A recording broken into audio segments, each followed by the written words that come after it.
Good morning, everybody, and thank you very much, Harold, for your very kind introduction. If I just may set the record straight, my difference with Margaret Thatcher, which caused me to resign from government, had nothing whatever to do with Europe. But it's all set out anyhow in the volume of memoirs to which you very kindly referred. But thank you above all for inviting me to talk to you at this conference and to come to Princeton, one of the preeminent universities of the whole world. This is my first visit to Princeton, not in fact my first connection with Princeton, because I'm glad to say that when I founded my think tank, the Global Warming Policy Foundation, some 7 or 8 or maybe 9 years ago, we have an academic advisory council, and I'm glad to say we have 2 professors from Princeton on that academic advisory council. The title of this conference is inadvertently, but importantly, somewhat misleading. It's called Europe and the Challenges of Brexit, but the issue is not Europe, with its great history, incomparable culture and diverse peoples, but the European Union. And that's a very different matter indeed.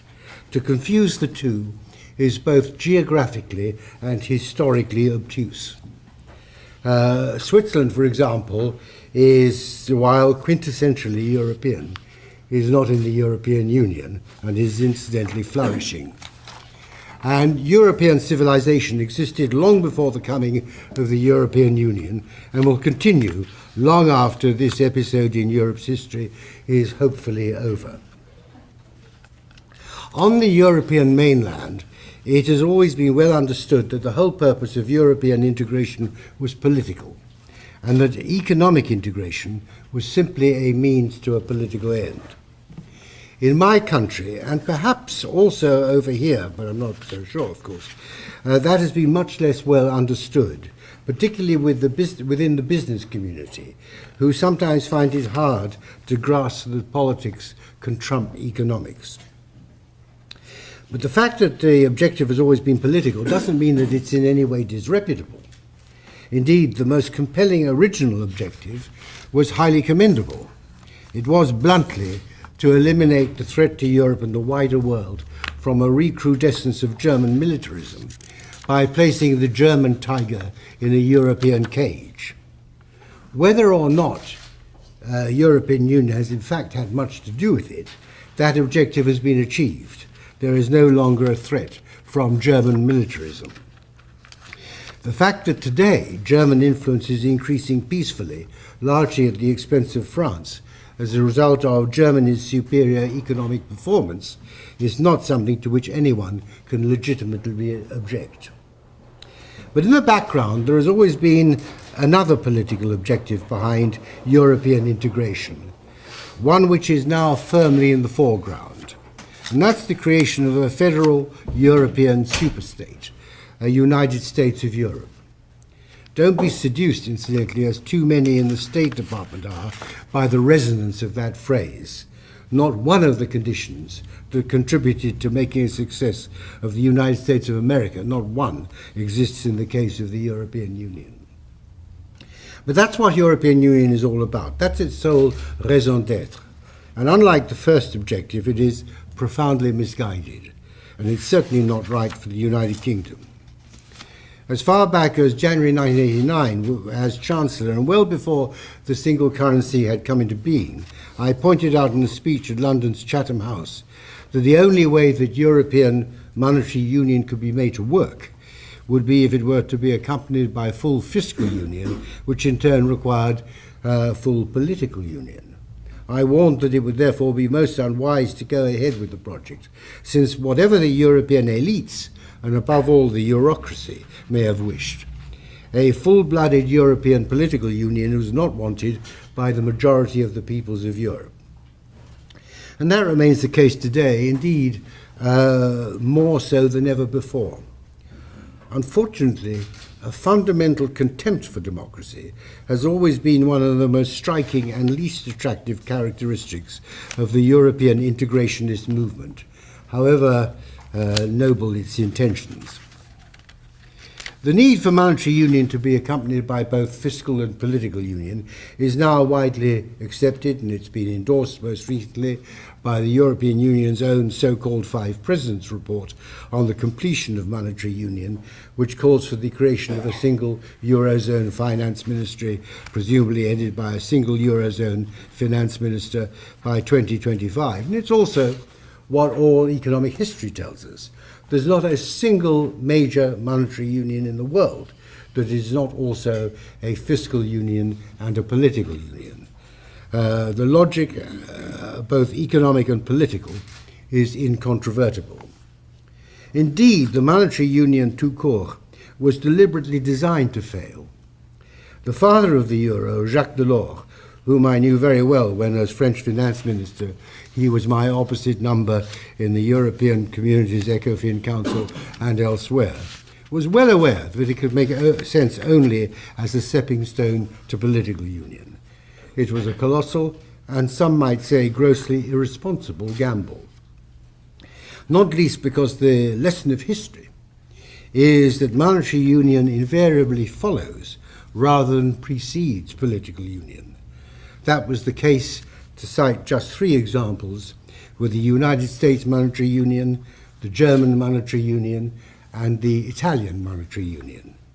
Hence, in large part, the continuing Eurozone disaster, and with it, continuing European economic underperformance. But the coming into being of monetary union, there can be no doubt whatever of the determination of the leaders of the European Union to persist with it at all costs, has fundamentally changed the nature of the European Union and of non-Eurozone Britain's relationship with it. In his new book, The End of Alchemy, the former governor of the Bank of England, Mervyn King, devotes a chapter to the European Union.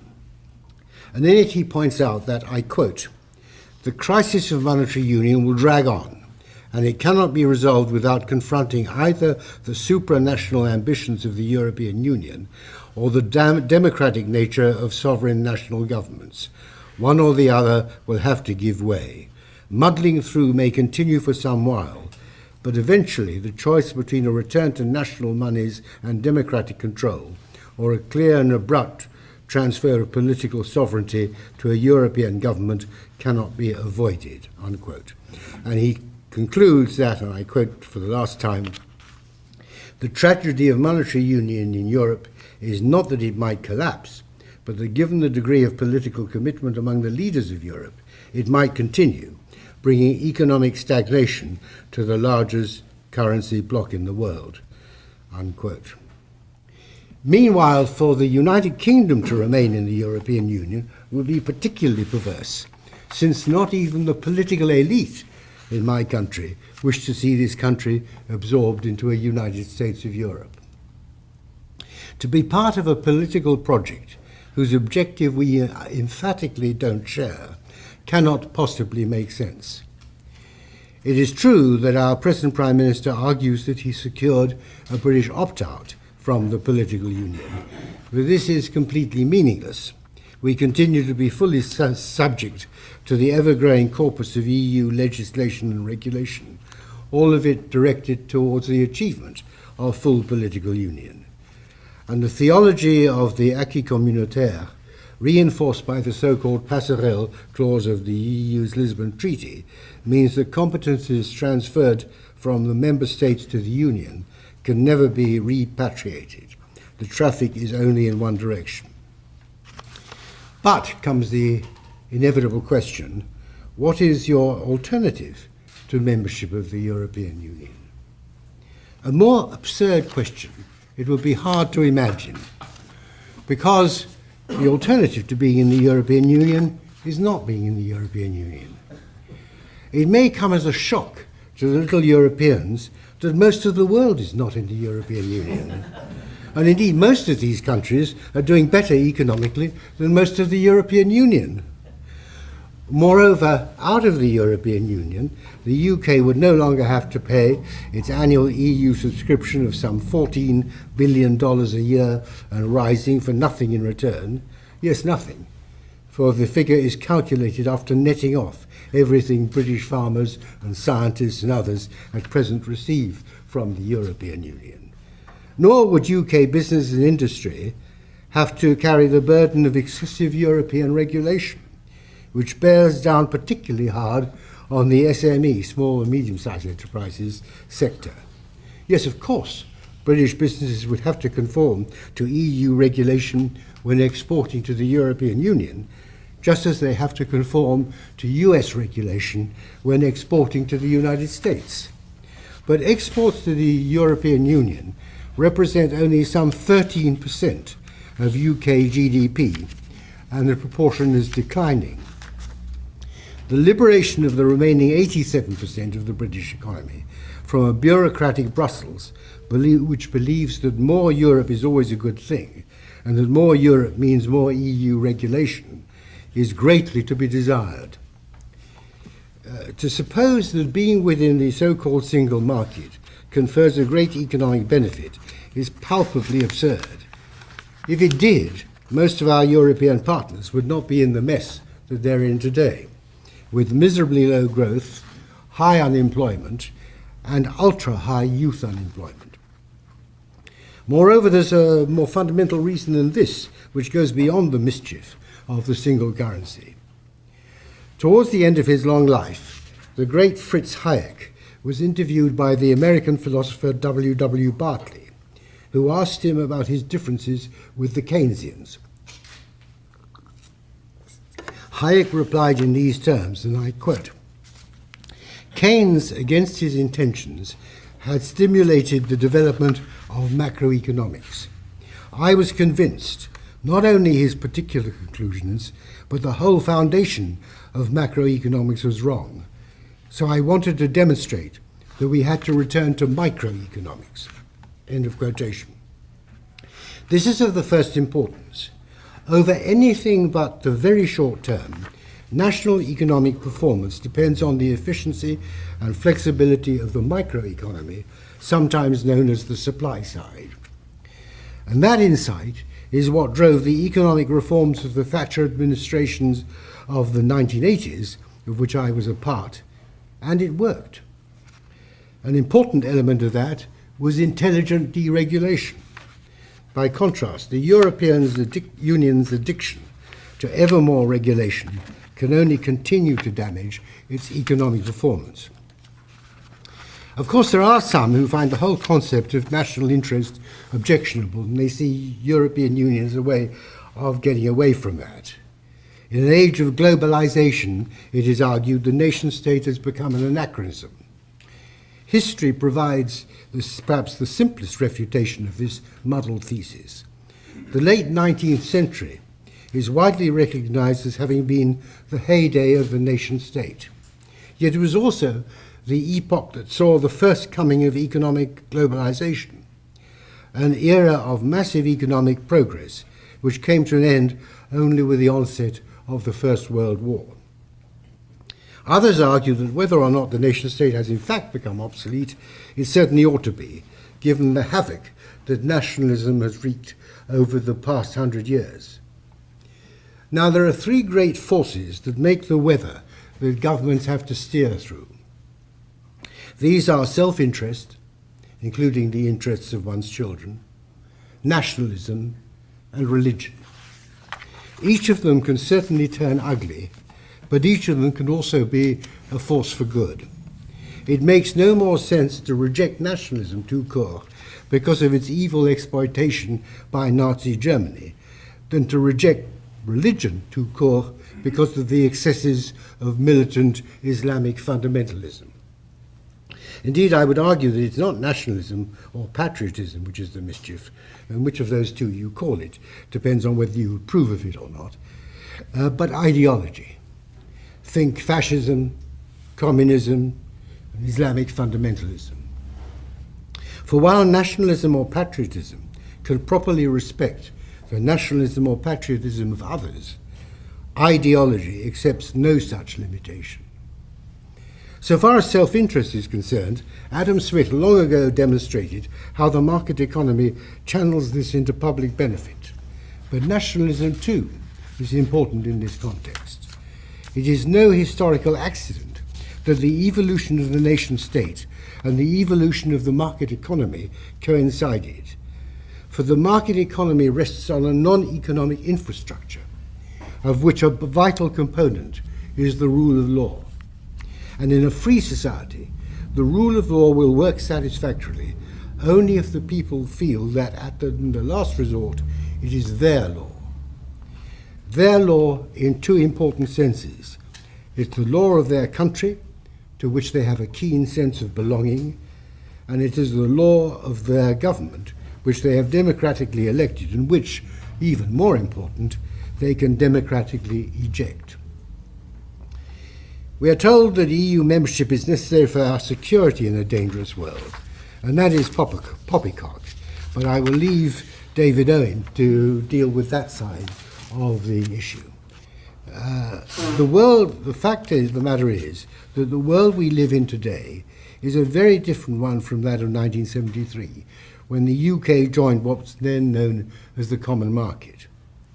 Britain today is the very opposite of the sick man of Europe we were then. Germany has been peacefully reunited and has forsworn any militaristic ambitions. The Soviet Union is no more. The world economy has been transformed by the coming of globalization, with the emerging economies of Asia, Latin America, and much of Africa steadily catching up with the West as they abandon socialist economics and embrace the market economy. This is the world of today and tomorrow, which the United Kingdom, freed from the constraints of the EU, has the opportunity to take the greatest advantage of. Even Britain's EU-obsessed Foreign Office, in its 2013 Balance of Competences report, has documented how and why there is no other European nation which has comparable global potential, from our membership of the Commonwealth to the fact of English being the world's language, from our bilateral relationships with key members of our former empire to London's position, which owes nothing whatever to EU membership, as one of the world's two preeminent global financial centres. Indeed, London remains threatened by misguided EU legislation, not least the proposed financial transactions tax, which Chancellor George Osborne has fought vainly to be declared illegal. It's of course true that London is helped by being in the European time zone, but that will still be the case outside the European Union. The financial transactions tax episode incidentally illustrates a wider point. For any member state of the European Union, EU law automatically overrides national law. In the same way, the European Court of Justice is superior to all national courts, including the UK Supreme Court. But the ECJ is not just a legal entity, it's also a political entity. One of the fundamental institutions of the European Union, it is committed to furthering the cause of full-blooded political union. According to the European treaties, while other legislation can be introduced by a majority vote, a new tax requires unanimity. Britain voted against the proposed financial transactions tax, and this was the basis of the unsuccessful British decision to appeal to the ECJ. And it was unsuccessful because the ECJ blithely ruled that the financial transactions tax was not a tax.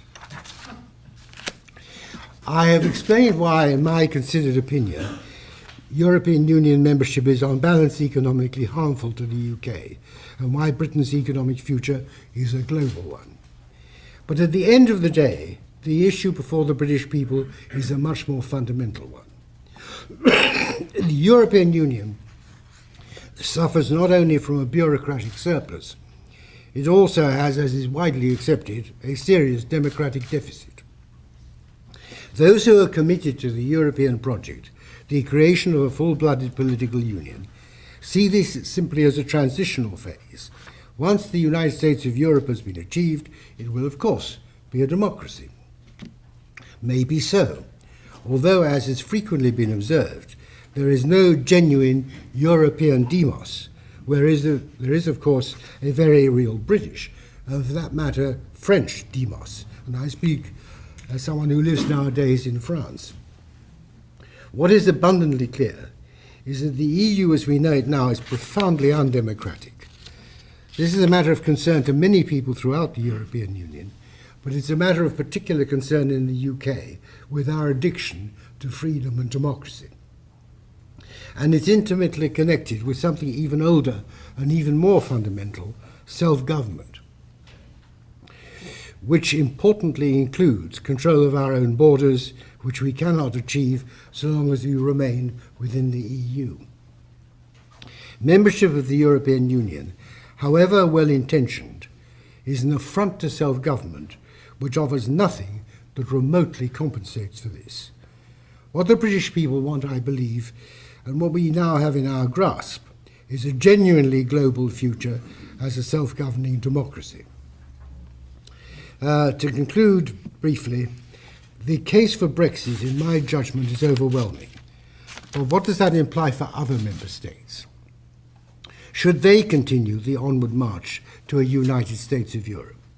Or should the entire project be abandoned, having served whatever useful purpose it once had, including, incidentally, and not to be dismissed lightly, proffering a helping hand to the former members of the Soviet Empire following the collapse of that empire some 15 years ago? That's not for me to say. We are all of us the products of our own histories, and our histories are all significantly different, not least in modern times. It may well be, in particular, that the EU's leading member, Germany, still feels more comfortable if it is wearing European rather than German clothes. But that is for them to decide. It is certainly no argument against Brexit. Thank you.